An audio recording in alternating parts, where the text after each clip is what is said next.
Libra, your first message is I'm not as sensitive as you say I am. Okay?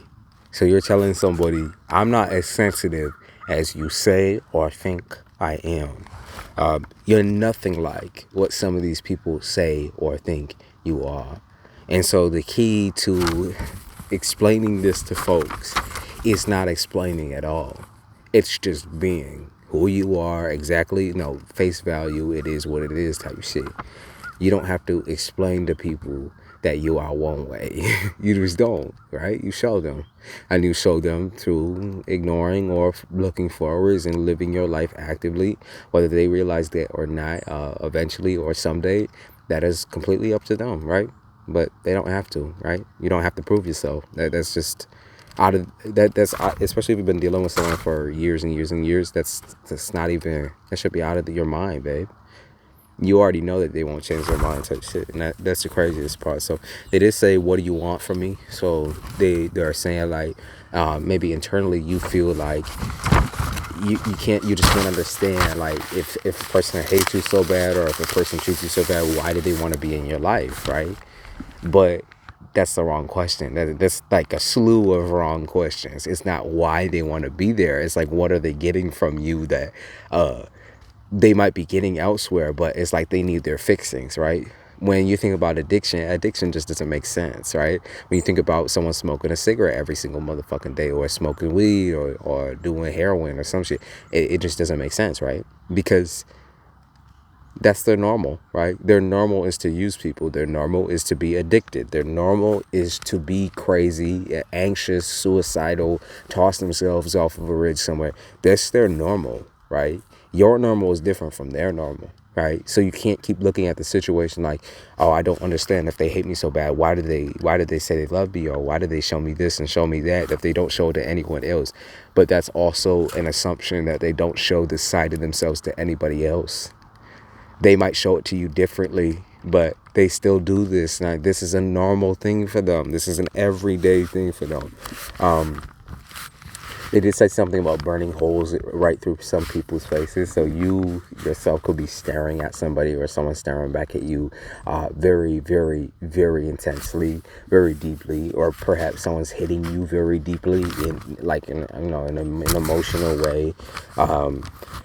It feels super heavy on your chest. It's giving you like PTSD or panic attacks. Maybe this person, every time you try to leave or reach out to someone else who goes somewhere else, you end up getting like a panic attack or something, because this person has made you so codependent on them. Sounds like even like maybe a domestic violence situation where you might need to go get some help elsewhere.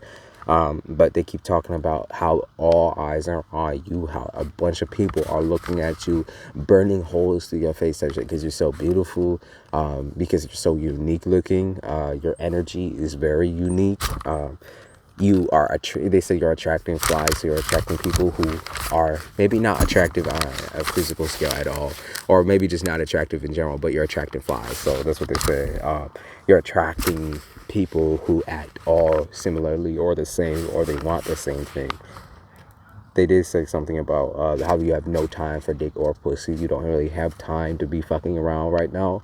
They did say something about trying to balance you with other hoes or other responsibilities. So it's like somebody has a job to do, right? And it's to please you, or, that's one of their jobs in a relationship, right? Is to please you or make you feel comfortable, make you feel satisfied. But that's not happening because there's other hoes and area codes type shit. Like they're seeing other folks, they're seeing other people. Now, the Libras that I know about are quite vengeful. Okay, they're people who will stick and stay with somebody just to be petty at the end of the day. They'll stay there for as long as they can withstand in order to be petty. And that's kind of a problem in this case, because you're closing your mouth and not questioning certain things that this person is doing, or you're not removing them from your life in the appropriate time. And you're like, well, it's my choice. It's my option. Maybe you have a mother or you have a family here who's telling you you need to get away from that person, and you won't budge, right? Well, it's my choice to be rebellious, right? It's my choice. I get to do whatever the fuck I want. I can do this. I can do that. It doesn't matter whether it's stable or not. But you do realize, like, you could be pulling a lot more people that, like, I think you're pulling in your friends or pulling in your child or pulling in extra people into the scenario or the plot. Like, you run your mouth a lot about the situation, even though you don't care about what anybody else thinks. So why are you asking them? Doesn't that seem kind of counterproductive? Like, they're asking them how they feel about a situation, and then when they give you the answer that you don't like, then you freak out. Does that make sense? So there is something to do with, like, people sexually sucking you dry. They did say something about our earth sign here. An earth sign who likes to embarrass you or publicly embarrass you, tries to, like, publicly assassinate your character. That's what they said. An earth sign. They talk about Taurus here. They talk about a Virgo here who publicly tries to assassinate your character or put you out there as, or yeah, they try to put you out there as being like this dirty whore or something like that. There's also a fire sign here, Leo, pretty big. You might have hope in this connection or this situation, but one thing I will tell you is that you have the opportunity at any time to say goodbye or to end a toxic scenario at any time, regardless of whether you live with them or you've invested in them, whatever it is.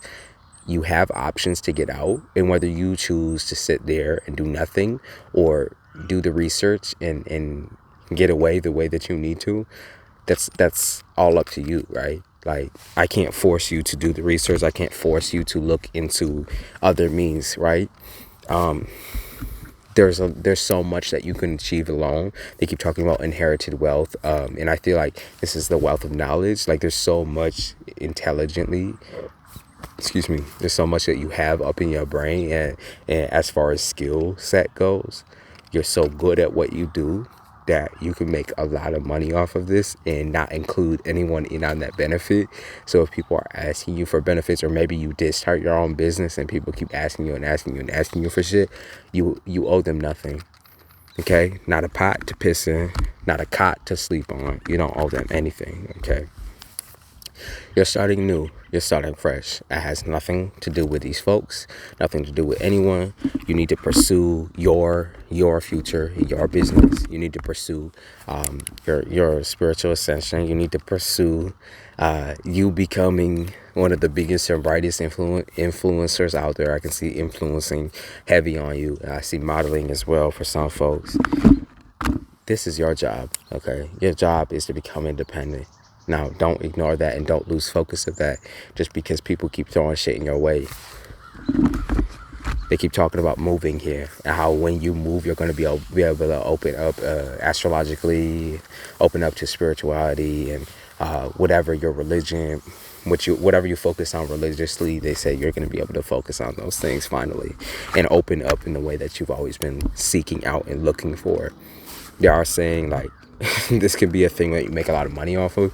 There's going to be a couple of different supporters here in your life. They did say something about a father or an uncle or a cousin or a brother. So there's a masculine here who's definitely going to be in your court when it comes to, like, building that green, building that money and that foundation. I'm going to give you the money in order to build. Or maybe that's where you're looking towards next to live at. And that's what I'm saying. Like, whoever keeps calling you a sensitive person or keeps calling you, like, too sensitive or too immature or whatever it is, they're just trying to bait you back by insulting you because they know you'll respond to that. But this is the time not to be petty. This is the time just to move forward with your life, okay? They did say something about the Wheel of Fortune. So this is your opportunity to change your fate, to change your destiny, and the moon in the upright. This is like secrets. This is like, you might not know where you're going next, but that's kind of like the thrill and the fun of it. You don't have to know, okay? You don't have to know. You just know you're getting away from here type shit. And then they said the Fool, yup, you just know you're getting away from here. And you do have to kind of strategize and figure out a way, but it's going to happen. So just confirmation that you're learning how to be a structured, or learning to integrate yourself back into society is what they're saying. And Two of Pentacles in the reverse. You have a couple of things that you could do here financially. Now, weighing out the pros and cons, what is the fastest way that can get you out of the situation versus thinking on long term, because you're not going to be able to build your own business off of the back of whatever this toxic scenario, living situation is. So just pay attention, okay? Pay attention.